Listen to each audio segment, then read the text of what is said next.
नमस्कार। यूट्यूब के विश्व भारती चैनल में क्लास 10th के बच्चों का हार्दिक स्वागत है। अभी मैं कृतिका मतलब सेकंड हिंदी पाठ 3 साना साना हाथ जोड़ी शीर्षक पर पहले मैं प्रकाश डाल रहा हूँ। साना साना का मतलब होता है छोटे छोटे। छोटे छोटे हाथ को जोड़ करके लेखिका ईश्वर से प्रार्थना कर रही है। साना साना हाथ जोड़ी मतलब छोटे छोटे हाथ को जोड़ करके। मनुष्य की हाथ लंबी नहीं होती, हाथ तो लंबी ईश्वर की होती है। मनुष्य अजानुबाह हो सकता है, लेकिन अजानुबाह होते हुए भी उसकी हाथ को छोटा ही समझा जाता है, क्योंकि ईश्वर के हाथ ही लंबे होते हैं। इसलिए लेखिका अपने को तुच्छ मान करके ईश्वर से प्रार्थना कर रही है। यहाँ लेखिका ने गैंगटोक शहर की एक नेपाली युवती से प्रार्थना के बोल सीखे थे। बोल क्या था? साना साना हाथ जोड़ी गर्दूह प्रार्थना, हमरो जीवन तिमरो कौशेली, जिसका हिंदी अर्थ होता है छोटे छोटे हाथ जोड़कर प्रार्थना कर रही हूँ कि मेरा सारा जीवन अच्छाइयों को समर्पित हो। अब मैं लेखिका का परिचय दूंगा, तब पाठ परिचय दूंगा। लेखिका का परिचय। हिंदी साहित्य की अग्रिम पंक्ति की महिला साहित्यकार मधु कांकरिया का जन्म सन 1957 में कोलकाता में हुआ। उन्होंने कोलकाता विश्वविद्यालय से अर्थशास्त्र से एमए किया। उनकी प्रमुख रचनाएं हैं पत्ताखोर, जो उपन्यास है, सलाम आखिरी, खुले गगन के लाल सितारे। उन्होंने कई सुंदर यात्रा वृत्तांत भी लिखे हैं।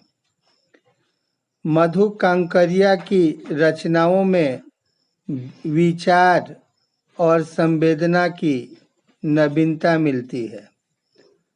समाज में व्याप्त अनेक ज्वलंत समस्याएं, जैसे अपसंस्कृति, महानगर की घुटन और असुरक्षा के बीच युवाओं में बढ़ती नरों की आदत, लाल बत्ती, इलाकों की पीड़ा आदि उनकी रचनाओं के विषय रहे हैं।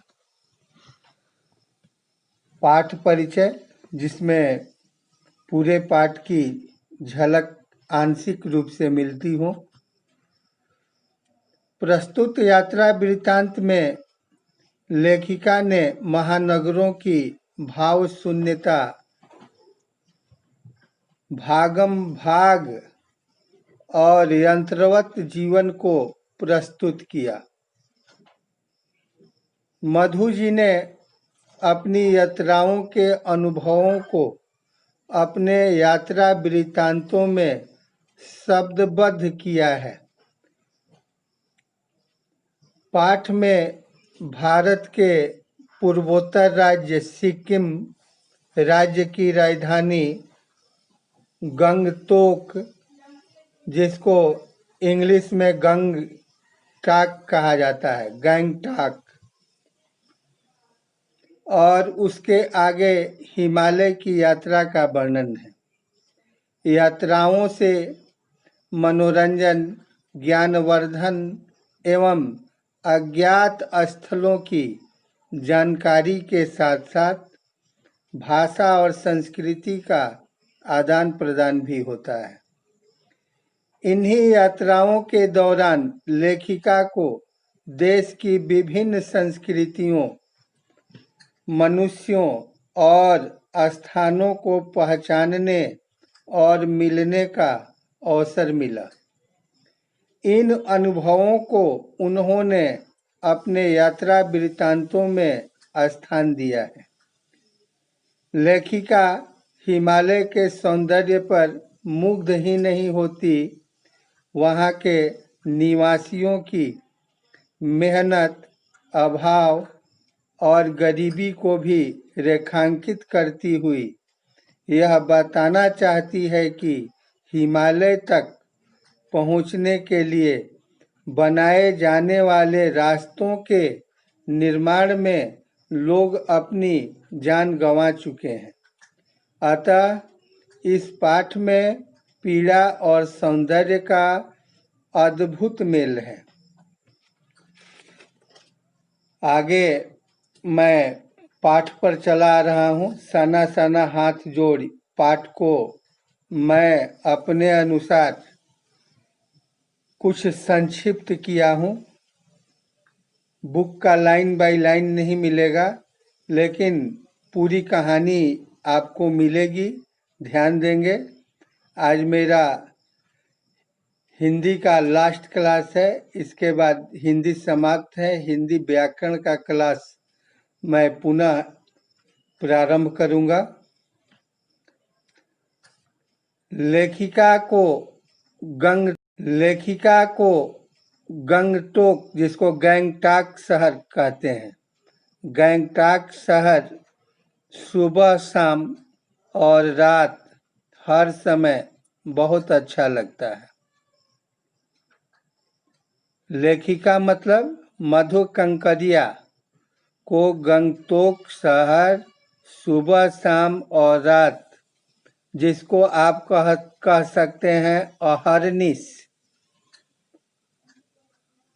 हर समय बहुत अच्छा लगता है। यहाँ की रहस्यमयी सितारों भरी रात लेखिका को सम्मोहित सी करती प्रतीत होती है। सम्मोहित का अर्थ होता है मोहित कर लेने का भाव। कहने सम्मोहित सी करती प्रतीत होती है, यानी यहाँ के प्राकृतिक सौंदर्य में मोहित करने वाली भाव होती है। ये किनको प्रतीत होता है? लेखिका मधु कंकरिया को। लेखिका ने यहाँ एक नेपाली युवती से प्रार्थना के बोल सीखे थे। साना साना हाथ जोड़ी गर्दूह प्रार्थना हामरो तिमरो कैसेली, जिसका हिंदी में अर्थ है छोटे छोटे हाथ जोड़कर प्रार्थना कर रही हूँ कि मेरा सारा जीवन अच्छाइयों को समर्पित हो। नेक्स्ट पैराग्राफ देखेंगे, जिसमें हिमालय की एक चोटियाँ कंचनजंगा के बारे में लेखिका प्रकाश डालती हुई अपना विचार व्यक्त करती है। सुबह लेखिका को युमथांग के लिए निकलना था। जैसे ही उनकी आंख खुलती है, वह बालकनी की ओर भागती है, क्योंकि उन्हें लोगों ने बताया था कि यदि मौसम साफ हो तो बालकनी से भी कंचनजंगा दिखाई देती है। उस सुबह मौसम अच्छा होने के बाद भी आसमान हल्के हल्के बादलों से ढका हुआ था, जिसके कारण लेखिका को कंचनजंगा दिखाई नहीं पड़ी, किंतु सामने तरह तरह के रंग बिरंगे ढेर सारे फूल दिखाई दिए।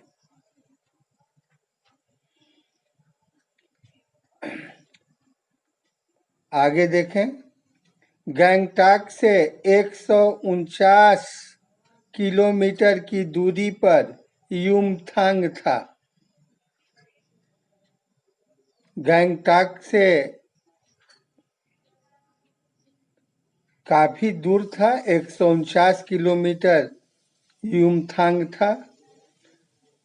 गैंगटॉक से ही कंचनजंगा की चोटियां दिखाई देती है, जो 149 किलोमीटर दूरी पर है।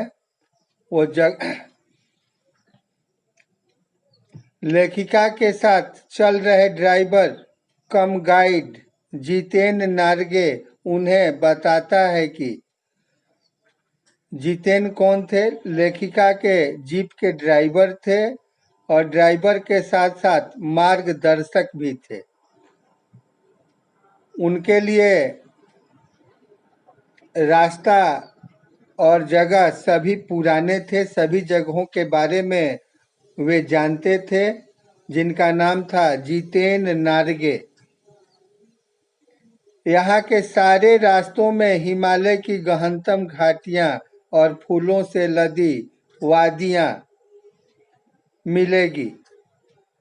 पर्वतों के बीच वाले विस्तृत भाग को वादियां कहते हैं। आगे बढ़ने पर उन्हें एक स्थान पर एक कतार में लगी सफेद बौद्ध पताकाएं दिखाई देती हैं। नार्गे उन्हें बताता है कि यहाँ बुद्ध की बहुत सी मान्यता है। जब भी किसी बौद्धिस्ट की मृत्यु होती है, उसकी आत्मा की शांति के लिए शहर से दूर किसी भी पवित्र स्थान पर 108 श्वेत पताकाएं फहरा दी जाती हैं और इन्हें उतारा नहीं जाता। ये स्वयं ही नष्ट हो जाती है।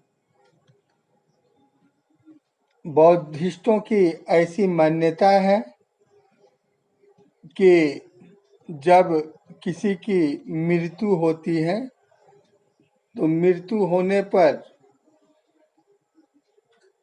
उनके श्राद्ध कर्म के दिन कर्मकांड जहाँ होता है वहाँ पर 108 पताकाएं जिस पर कुछ मंत्र लिखे हुए रहते हैं,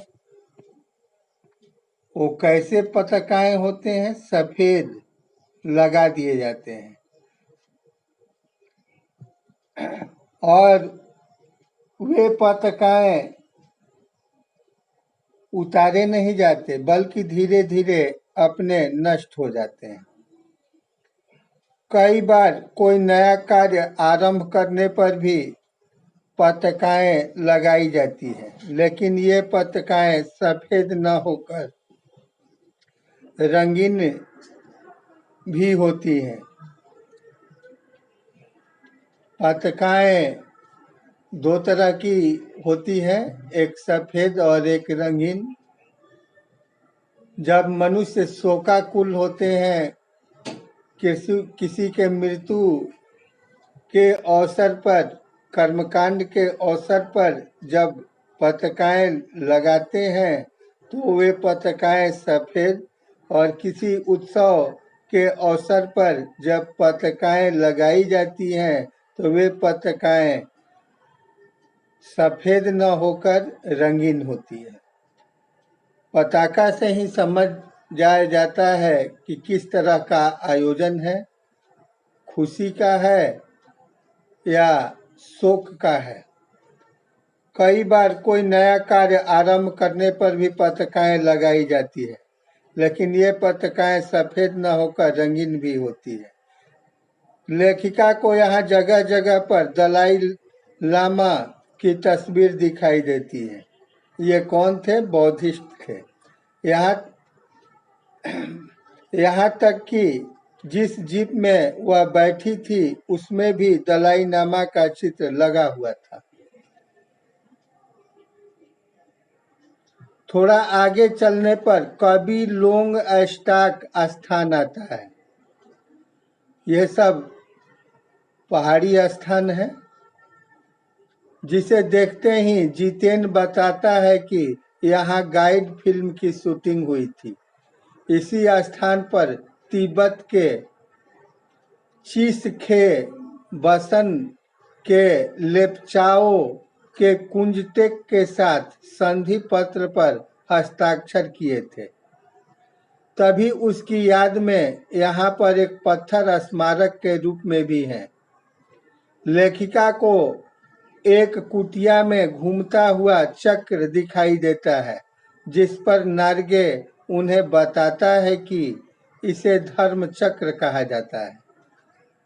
इसे लोग प्रेयर व्हील भी कहते हैं। इसके विषय में यह मान्यता है कि इसे घुमाने से सारे पाप धुल जाते हैं। जब भी कबी लोंग स्टाक में लोग जाते हैं तो किसी भी स्थान पर आदमी जाए, वहाँ के मुख्य चीज़ों को देखना चाहता है। कबी लोंग स्टाक का मुख्य चीज क्या था? Prayer wheel.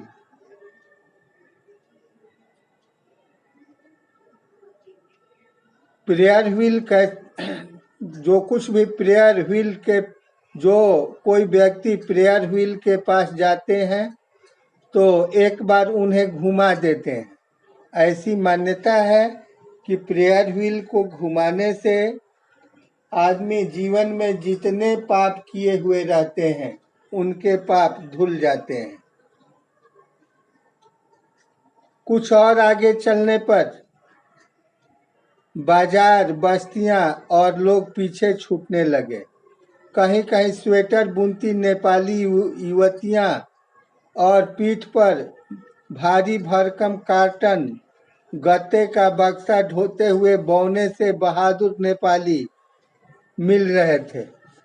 ऊपर से नीचे देखने पर मकान बहुत छोटे दिखाई दे रहे थे। अब रास्ते वीरान, सकरे और जलेबी की तरह घुमावदार होने लगे थे। हिमालय विशालकाय होने लगा था। कहीं पर्वत शिखरों के बीच दूध की धार की तरह झरझर नीचे गिरते हुए जलप्रपात दिखाई दे रहे थे, तो कहीं चांदी की तरह चमक मारती तीस्ता नदी, जो सिलीगुड़ी से ही लगातार लेखिका के साथ चल रही थी। उधर पूर्वोत्तर में वो कौन सी नदी है? तीस्ता नदी, जिसके जल चांदी की तरह चमक मार रहे थे। और उधर की नदियों का जो जल होता है दूध की तरह सफेद। क्यों? क्योंकि उन नदियों में बर्फ पिघला हुआ नजर आता है। पिघले हुए बर्फ दूध जैसे सफेद होते हैं। और हिमालय की तरफ आगे जाने पर पहाड़ों पर के जो रास्ते हैं वे रास्ते बहुत खतरनाक हैं। सकरे हैं, सकरे मतलब पतले, जलेबी की तरह घुमावदार, जलेबी जैसे 3-4 मोड़ में मुड़ी हुई रहती है, उस तरह से रोड भी जगह जगह पर घुमावदार होते हैं। और लेखिका जैसे जैसे आगे बढ़ रही थी, हिमालय के धीरे धीरे निकट पहुंच रही थी तो हिमालय पर्वत बहुत बड़ा नजर आ रहा था। पर्वतों के शिखरों के बीच, शिखर मतलब चोटी, पर्वत की जो चोटी होती है, ऊपरी भाग नुकीला जो देखते हैं उसको चोटी बोलते हैं। दूध की धार की तरह झरझर नीचे गिरते हुए जलप्रपात। जलप्रपात क्या है? पर्वतों पर जो जल जगह जगह पर बहते हुए नजर आते हैं वे जलप्रपात हैं। और तो कहीं चांदी की तरह चमक मारती तीस्ता नदी, तीस्ता नदी भी कहीं नजर आती है, कहीं जलप्रपात नजर आता है, कहीं रास्ता पतला नजर आता है, कहीं जलेबी जैसा घुमावदार नजर आता है, कहीं कोई नेपाली बहादुर कार्टून या बक्से को ढोते हुए नजर आते हैं, कहीं स्वेटर बुनती नजर आते हैं, कहीं स्वेटर बुनती हुई नेपाली युवतियां नजर आती हैं। यही सब दृश्य नजर आ रहे हैं। यहाँ के प्राकृतिक सौंदर्य में इतना खो गई कि उनका दिल वहां से जाने को नहीं करता। आगे चलने पर लेखिका को हिमालय की रंग बिरंगी चोटियां नए नए रूपों में दिखाई देती हैं, जो अचानक बादलों के छा जाने पर ढक जाती हैं। धीरे धीरे धुंध की चादर के छट जाने पर उन्हें दो विपरीत दिशाओं से आते छाया पहाड़ दिखाई देते हैं, जो अब अपने श्रेष्ठतम रूप में उनके सामने थे। इस स्थान को देखकर लेखिका को ऐसा लगता है मानो स्वर्ग यहीं पर है, जहाँ सब तरह के सुख नजर आते हो, वही स्वर्ग है। आप पृथ्वी पर भी हैं और आपके ऐशो आराम की सभी सुख सुविधाएं उपलब्ध हैं, तो आप स्वर्ग में हैं। किसी तरह के कष्ट नहीं है, आप स्वर्ग में हैं। मन अशांत नहीं है, आप स्वर्ग में हैं। वहां पर लिखा था थिंक ग्रीन, जो प्रकृति और पर्यावरण के प्रति सजग होने की बात कर रहा था।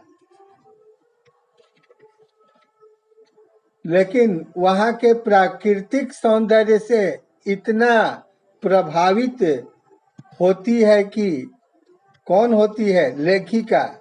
लेखिका वहां के प्राकृतिक सौंदर्य से इतना प्रभावित होती है कि जीप के कुछ देर वहां रुकने पर वह थोड़ी दूर तक पैदल ही वहां के सौंदर्य को निहारने लगती है। प्राकृतिक सौंदर्य से इतना लेखिका को लगाव था कि जहाँ की प्राकृतिक सौंदर्य निराली होती है, अद्भुत होती है, मनमोहक होती है, वहाँ उससे वह अभिभूत हो जाती है। उनकी यह मुग्धता पहाड़ी औरतों द्वारा पत्थरों को तोड़ने की आवाज से टूटती है। भूख, मौत और जीवित रहने की जंग में शामिल स्त्रियों को वह देखती है। वहाँ की स्त्रियां भूख और मौत से सामना करते हुए जीवित रह रही हैं और लगातार संघर्ष कर रही हैं। कैसे? देखें, विचार करें। प्राकृतिक स्थान पर भी भूख और मौत और जीवित रहने की जंग चल रही थी। वहां पर बॉर्डर रोड ऑर्गेनाइजेशन के एक कर्मचारी ने बताया कि जिन सुंदर स्थानों का दर्शन करने वह जा रही है, यह सब इन्हीं पहाड़ी महिलाओं द्वारा बनाए जा रहे हैं। यह काम इतना खतरनाक है कि जरा भी ध्यान चूका तो मौत निश्चित है। पहाड़ों पर जो भी पहाड़ी व्यक्ति काम करते हैं, वे सिर पर कफन बांध कर करते हैं, क्योंकि थोड़ा सा भी विचलित हुए कि जान जाना, मौत निश्चित है। लेखिका को ध्यान आया कि एक स्थान पर सिक्किम सरकार का लगाया हुआ बोर्ड उन्होंने पढ़ा था, जिसमें लिखा था एवर एवर अंडर हो define date to this roads. इसका अनुवाद था, आप आश्चर्य करेंगे कि इन रास्तों को बनाने में लोगों ने मौत को झुठलाया है। वास्तव में कितना कम लेकर भी ये पहाड़ी स्त्रियां समाज को कितना अधिक वापस कर देती हैं। बदले में कितना कम लेती हैं और कितना अधिक देती हैं। कहने का मतलब, पहाड़ों पर काम करने वाले पहाड़ी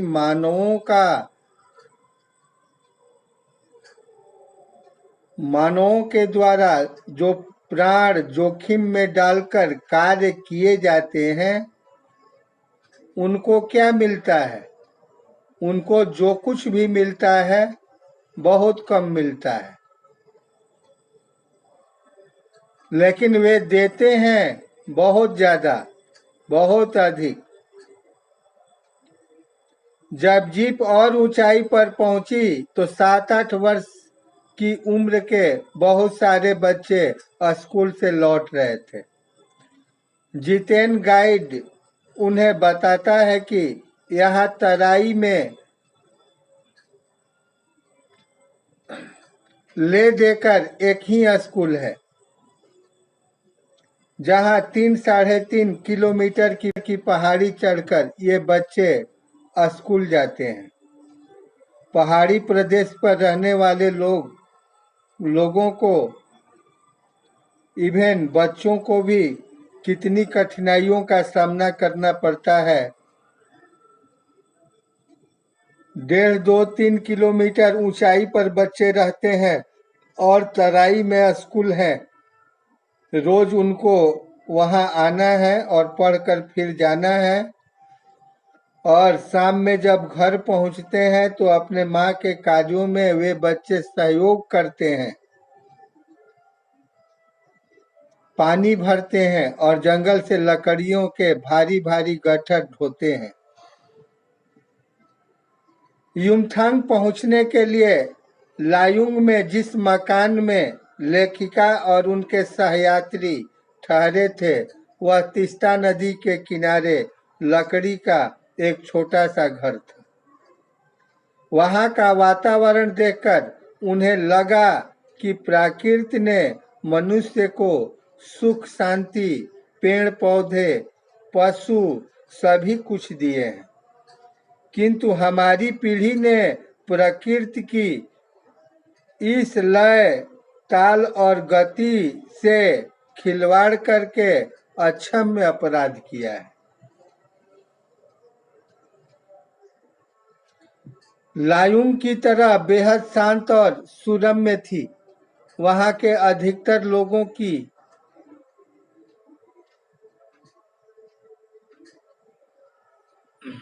लायुंग की सुबह बेहद शांत और सुरम्य थी।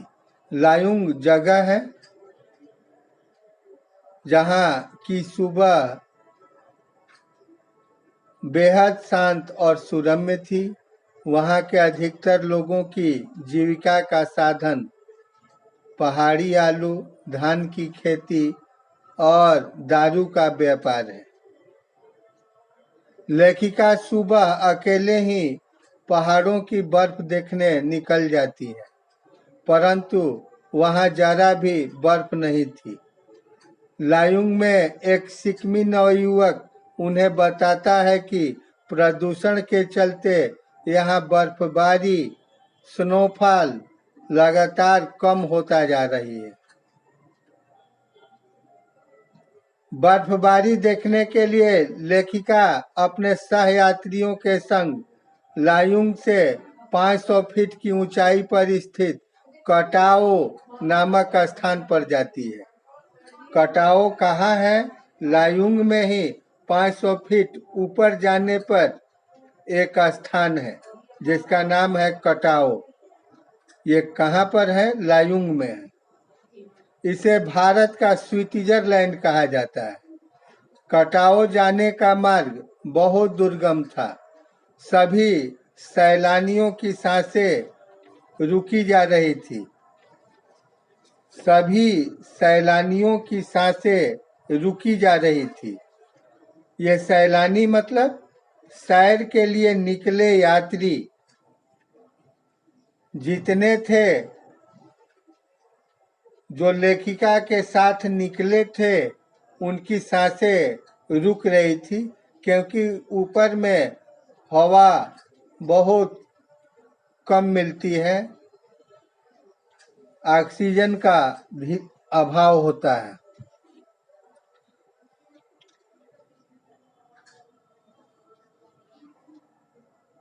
रास्ते धुंध और फिसलन से भरे थे, जिनमें बड़े बड़े शब्दों में चेतावनियां लिखी थी। If you are married, divorce speed, मतलब दुर्घटना से देर भली, दुर्घटना से देर भली, सावधानी से मौत टली। कटाओ पहुंचने के रास्ते में दूर से ही बर्फ से ढके पहाड़ दिखाई देने लगे थे। पहाड़ ऐसे लग रहे थे जैसे किसी ने उन पर पाउडर छिड़क दिया हो या साबुन के झाग चारों ओर फैला दिए हो। सभी यहाँ बर्फ पर कूदने लगे थे। लेखिका को लगा शायद ऐसी ही विभोर कर देने वाली दिव्यता के बीच हमारे ऋषि मुनियों ने वेदों की रचना की होगी। लेखिका को वह स्थान कटाओ में काफी बढ़िया लगा। उस स्थान की ओर उनका आकर्षण था।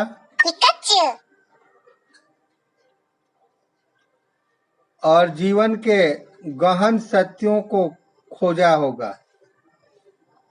ये किनकी अनुभूति है? लेखिका की अनुभूति है। लेखिका जब प्राकृतिक सौंदर्य से काफी अभिभूत हो गई तो ये अपने उद्गार को व्यक्त करते हुए कहती है, क्या कहती है? हाँ, कि हमारे ऋषि मुनियों ने वेदों की रचना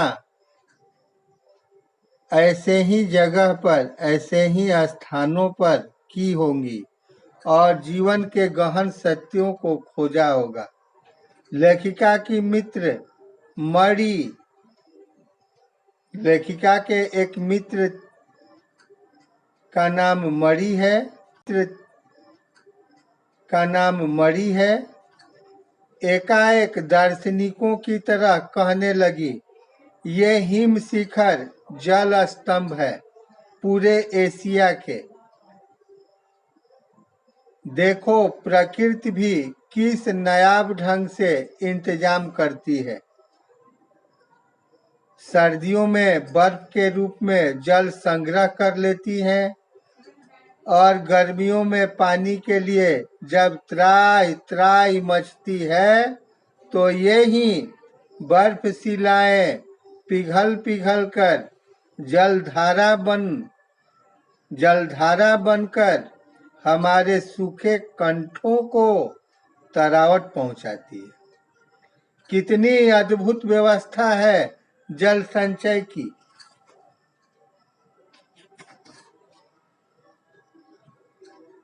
वहां से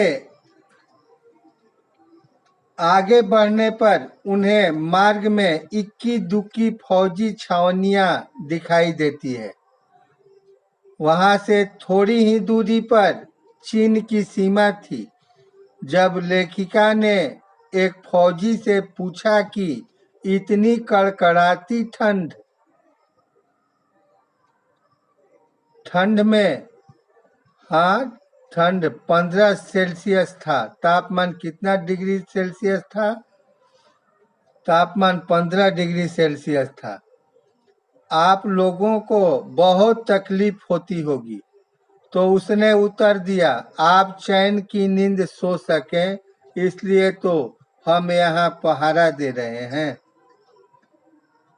लेखिका युमथांग में चिप्स बेचती हुई एक युवती से पूछती है, क्या तुम सिक्किमी हो? वह युवती उत्तर देती है, नहीं मैं इंडियन हूँ। लेखिका को यह जानकर बहुत प्रसन्नता होती है कि सिक्किम के लोग भारत में मिलकर बहुत प्रसन्न हैं। जब लेखिका और उनके सभी साथी सभी मित्र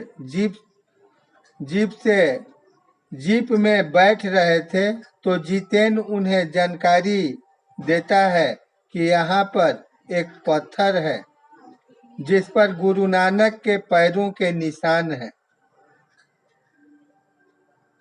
कहा जाता है कि यहाँ गुरु नानक की थाली से थोड़े से चावल छिटक कर बाहर गिर गए थे और स्थान पर चावल छिटक गए थे। वहाँ चावल की खेती होती है।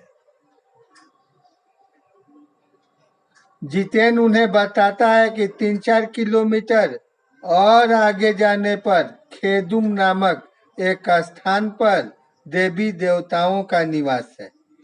सिक्किम के लोगों का विश्वास है जो यहाँ गंदगी फैलाते हैं उनकी मृत्यु हो जाती है। किस जगह पर? युमथांग में एक खेदुम नामक स्थान है। ऐसी लोक मान्यता है कि देवी देवताओं का उस जगह पर निवास है।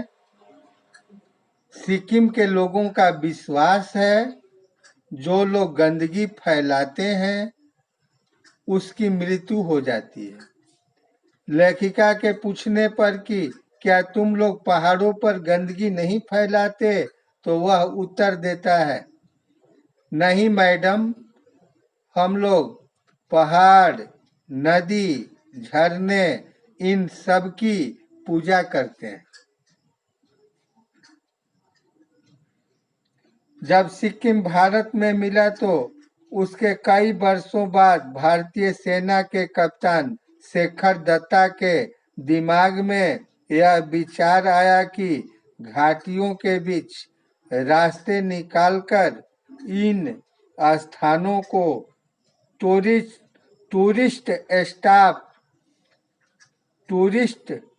स्पॉट बनाया जा सकता है। टूरिस्ट स्पॉट क्या है?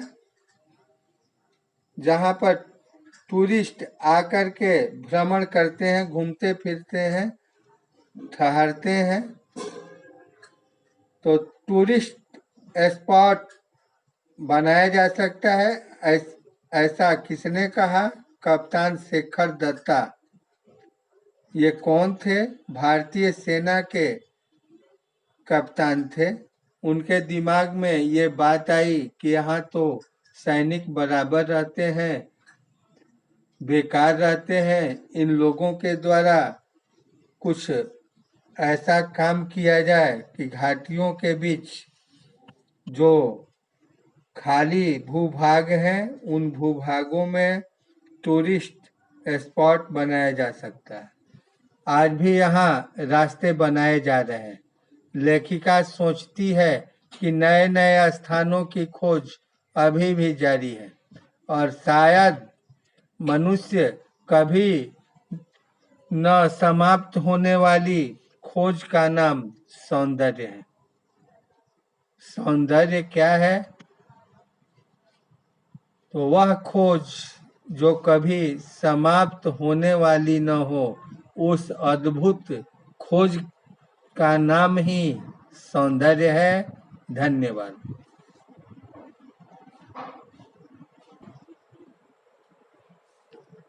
साना साना हाथ जोड़ पाठ का प्रश्नोत्तर।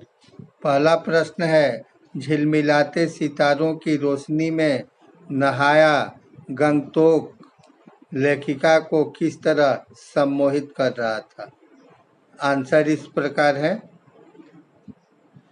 झिलमिलाते सितारों की रोशनी में नहाया गंगटोक शहर सिक्किम राज्य की राजधानी है।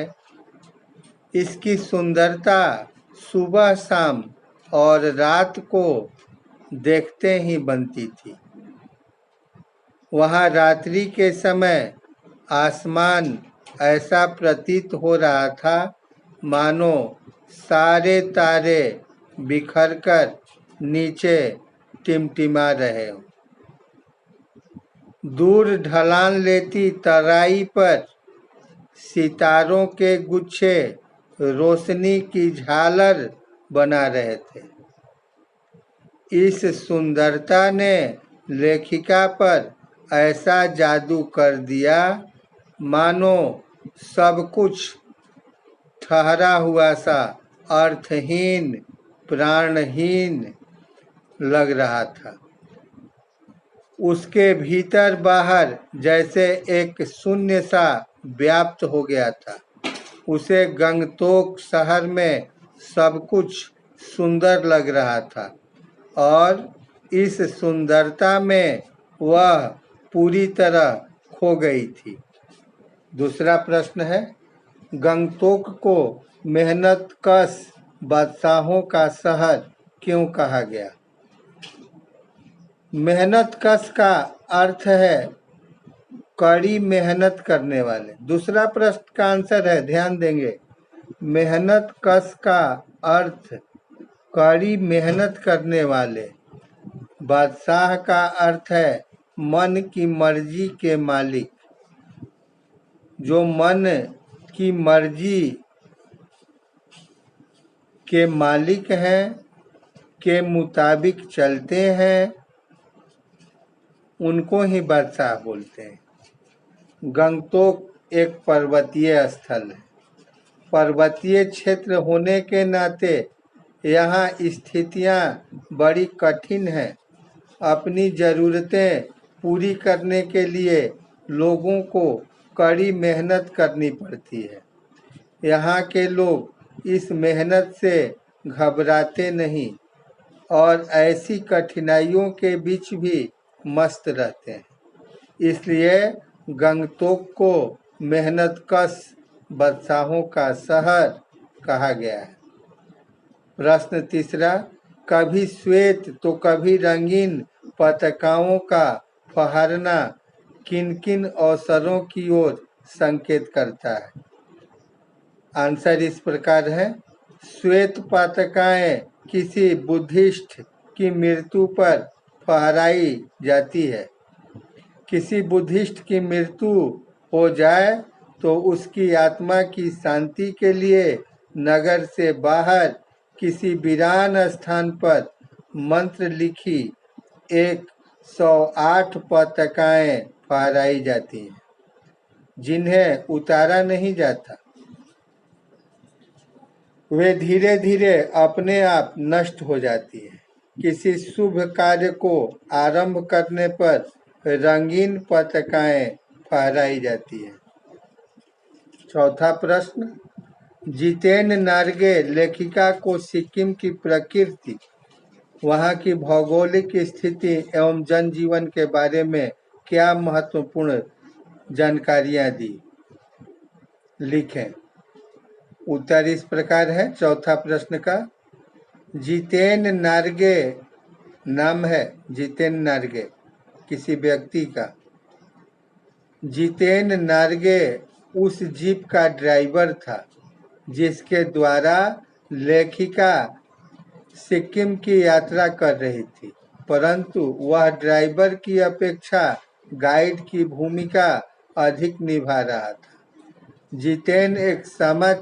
जितेन एक समझदार और मानवीय संवेदनाओं से युक्त व्यक्ति था। उसने लेखिका को सिक्किम के प्राकृतिक परिदृश्य, भौगोलिक स्थिति और जनजीवन के विषय में निम्न महत्वपूर्ण जानकारियां दी हैं। प्राकृतिक परिदृश्य, सिक्किम बहुत ही खूबसूरत पहाड़ी इलाका है जहां जगह जगह पर धूपी के खूबसूरत नुकीले पेड़ हैं। रास्ते वीरान सकरे जलेबी की तरह घुमावदार हैं।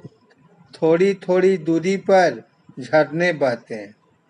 भौगोलिक स्थिति, गंगटोक से 149 किलोमीटर की दूरी पर हिमालय की गहनतम घाटियां और फूलों से लदी वादियां युमथांग में देखने को मिलती हैं।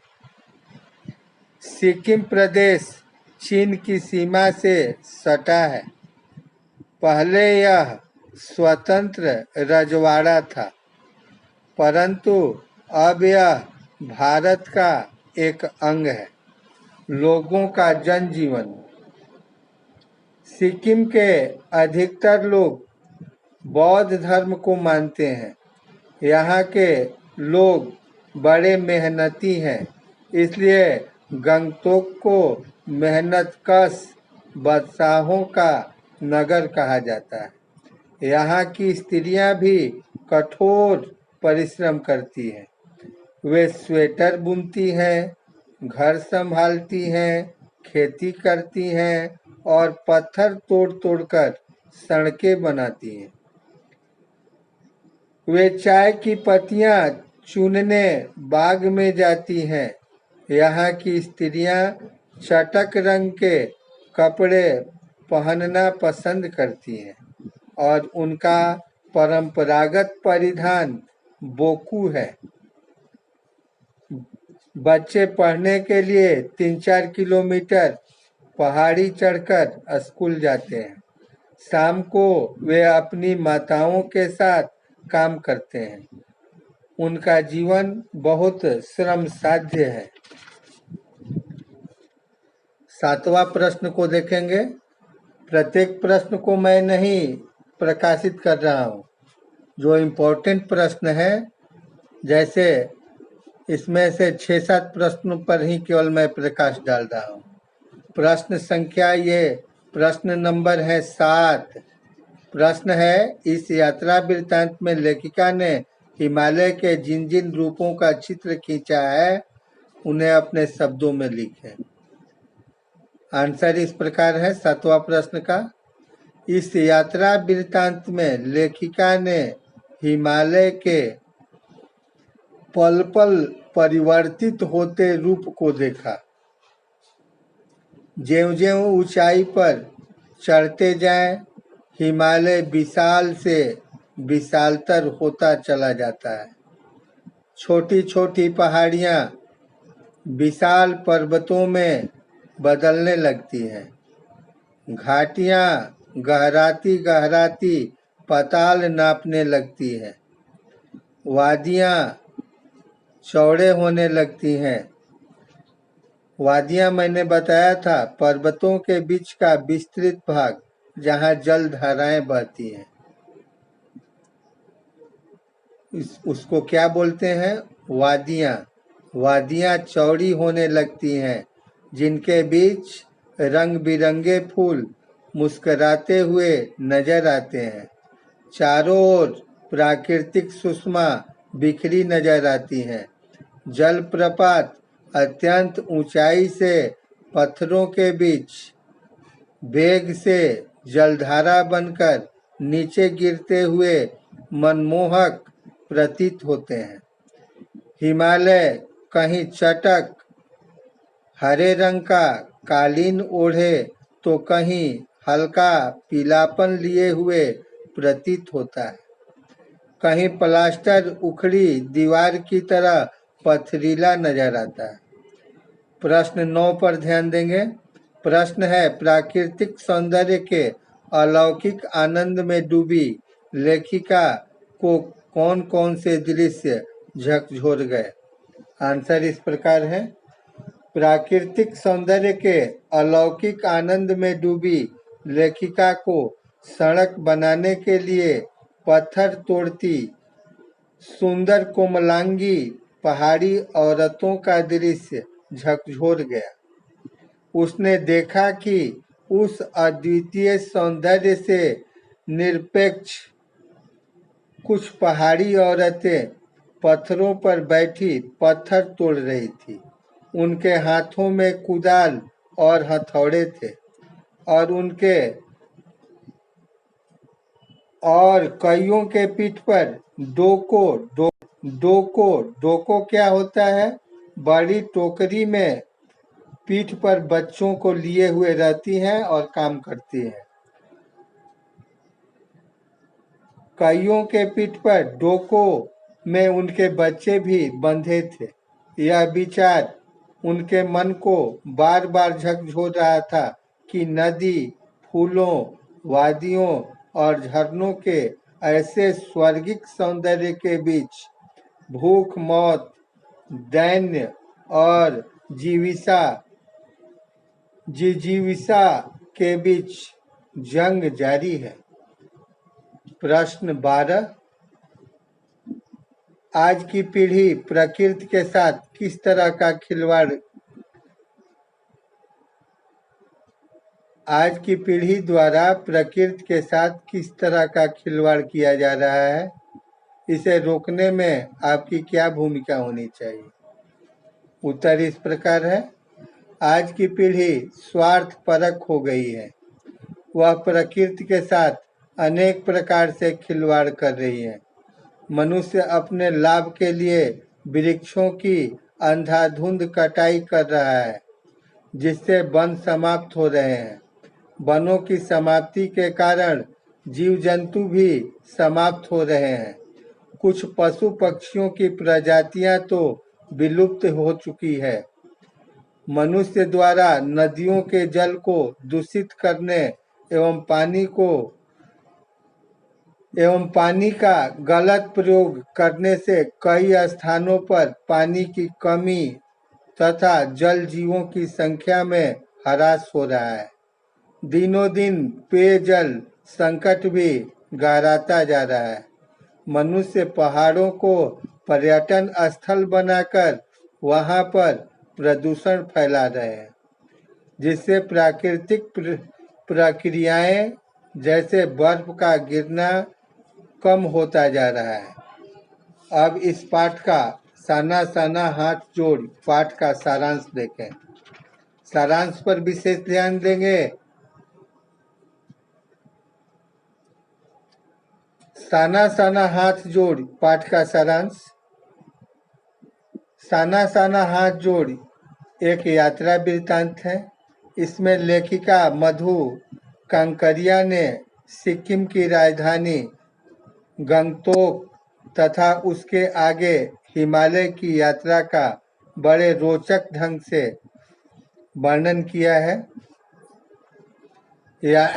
रात्रि में गंगटोक शहर को देखते हुए लेखिका को ऐसा लगा मानो आसमान उल्टा पड़ा हो और तारे बिखरकर टिमटिमा रहे हों।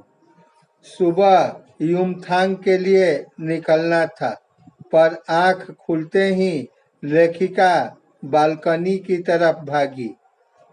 लोगों ने उसे बताया था कि मौसम साफ हो तो बालकनी में से हिमालय की तीसरी सबसे बड़ी चोटी कंचनजंगा दिखाई देती है। युमथांग गैंगटॉक से 149 किलोमीटर की दूरी पर था। ड्राइवर कम गाइड जितेन ने बताया कि रास्ते में गहनतम घाटियां और फूलों से लदी वादियां मिलेगी। रास्ते में मंत्र लिखी हुई सफेद पताकाएं मिली। जितेन नार्गे ने बताया कि जब भी किसी बुद्धिस्ट की मृत्यु होती है, उसकी आत्मा की शांति के लिए शहर से दूर किसी भी पवित्र स्थान पर 108 श्वेत पताकाएं फहरा दी जाती हैं। कभी लोंग स्टॉक पहुंचने पर जितेन ने बताया यहाँ गाइड फिल्म की शूटिंग हुई थी। एक कुटिया के भीतर घूमते चक्र के बारे में पूछने पर जितेन नार्गे ने बताया कि यह धर्म चक्र है, जिसे घुमाने से सारे पाप धुल जाते हैं। गाड़ी जैसे जैसे ऊंचाई पर चढ़ने लगी, बाजार और बस्तियां पीछे छूटने लगी। हिमालय अब अपने विराट वैभव के साथ सामने आ रहा था। रास्ते जलेबी की तरह घुमाव लेने लगे। घाटियां गहरी और वादियां चौड़ी होने लगी। बीच बीच में करिश्मे की तरह फूल मुस्कुराने लगे। सभी सैलानी झूमकर गाने लगे, सुहाना सफर और ये मौसम हंसी। हिमालय का रूप पल पल बदला जा रहा था। हिमालय का रूप पल पल बदल रहा था, तो कहीं हल्का पीलापन और कहीं पथरीला। धुंधली बादलों की चादर हरी तो सामने दो विपरीत दिशाओं से आते छाया पहाड़ थे, जिनके बीच जैसे जन्नत बिखरी पड़ी थी। पर्वत, झरने, फूलों, घाटियां और वादियों के दुर्लभ नजारे लेखिका को कहीं बहुत गहरे अपने आप से जोड़ रहे थे। उसे लगा कि वह ईश्वर के बहुत निकट है। उसके होठों पर वही प्रार्थना पुनः आगे आने लगी। साना साना हाथ जोड़ी मंत्र मुग्ध सी वह थोड़ी दूर तक निकल गई तो उसकी दृष्टि पहाड़ी औरतों पर पड़ी, जो पत्थर तोड़ रही थी। उनकी काया कोमल थी, पर हाथों में कुदाल और हथौड़े थे। जीप फिर से ऊंचाइयां चढ़ने लगी। हेयर पिन बेंट से ठीक पहले एक पड़ाव पर ढेर सारे पहाड़ी बच्चे स्कूल से लौट रहे थे। ढलते सूरज की रोशनी चाय के बागानों पर पड़ रही थी। कई युवतियां बोकू पहने चाय की पत्तियां तोड़ रही थी। रात का पड़ाव लायुंग में था। यह एक छोटी सी शांत बस्ती थी, जहां तीस्ता नदी के किनारे वे एक लकड़ी के घर में ठहरे थे। सामने ऊंचाई से गिरता एक झरना तीस्ता नदी में मिल रहा था। लायुंग समुद्र तल से 14,000 फीट की ऊंचाई पर है। सिक्किमी युवक ने बताया कि 500 फीट ऊपर कटाओ में बर्फ मिल सकती है। कटाओ भारत का स्विट्जरलैंड है, जो अभी टूरिस्ट स्पॉट नहीं बना है। कटाओ का रास्ता खतरनाक था। झरना इसी विभोर कर देने वाली दिव्यता के बीच ही हमारे ऋषियों ने वेदों की रचना की होगी, जीवन सत्यों को पाया होगा और सर्वे भवन्तु सुखिनः का महामंत्र पाया होगा। मणि कह रही थी, ये हिम शिखर हमारे जल स्तंभ हैं। प्रकृति किस नया ढंग से सारा इंतजाम करती है। वह सर्दियों में बर्फ सहेज कर, गर्मियों में जलधारा बनकर प्यास बुझाती है। थोड़ा और आगे जाने पर फौजी छावनियां दिखाई पड़ी। चीन की सीमा थोड़ी ही दूर है। लेखिका ने एक फौजी से कहा, इस कड़कड़ाती ठंड में आपको बहुत तकलीफ होती होगी।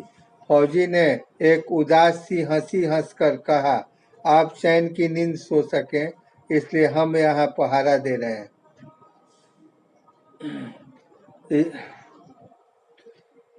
यात्रा लेखिका के लिए यह यात्रा लेखिका के लिए जैसे एक खोज यात्रा थी। युमथांग की घाटी में ढेरों ढेर फूल खिल रहे थे। युमथांग में चिप्स बेचती एक युवती से लेखिका ने पूछा, क्या तुम सिक्किमी हो? तो उसने कही, नहीं, मैं इंडियन हूँ। लेखिका को सुनकर अच्छा लगा। सिक्किम के लोग भारत के साथ मिलकर खुश हैं। काश कश्मीर के साथ भी ऐसा सहज विलय हो जाता। जितेंद्र तरह तरह की जानकारियां दे रहा था। उसने बताया कि पहाड़ी कुत्ते सिर्फ चांदनी रात में भौंकते हैं। एक जगह उसने बताया कि यहाँ एक पत्थर है जिस पर गुरु नानक के फुटप्रिंट है। कहते हैं फुटप्रिंट मतलब पैर के निशान। गुरु नानक की थाली से छिटक कर थोड़े चावल गिरे थे। वहाँ चावल की खेती होती है। खेदुम की ओर इशारा करते हुए उसने बताया कि यहाँ देवी देवताओं का वास है। जो भी यहाँ गंदगी फैलाएगा वह मर जाएगा। उसने बताया कि वे पहाड़, नदी, झरने की पूजा करते हैं। कप्तान शेखर दत्ता के दिमाग में आया कि यहाँ सिर्फ फौजियों को रखने का क्या लाभ। घाटियों में से रास्ता निकालकर इसे टूरिस्ट स्पॉट बनाया जा सकता है। लेखिका मन ही मन कह रही थी, हाँ, रास्ते अभी बन रहे हैं। नए नए स्थानों की खोज अभी जारी है। मनुष्य की इसी असमाप्त खोज का नाम सौंदर्य है। कुछ शब्दार्थ पर मैं प्रकाश डाल दे रहा हूँ। जन्नत स्वर्ग को कहते हैं। तंद्रिल नींद में होना। अवधारणाएं, विचार, मानसिक स्वरूप। वादियां पर्वतों के बीच का विस्तृत भाग जहाँ जल धाराएं बहती हैं। सैलानी, सैर के लिए निकले यात्री। जलप्रपात, झरने, हेयर पिन बेंट, बालों में लगाने वाली सुई जैसा गहरा मोड़। अभिभूत भावना से भरकर परिदृश्य, नजारा, आत्मलीन, अपने आप में लीन। परिंदे, पक्षी, उजास, प्रकाश, सम्मोहन, मोहित कर लेने का भाव, विभोर, आनंदित, फुटप्रिंट, पैरों के निशान। धन्यवाद।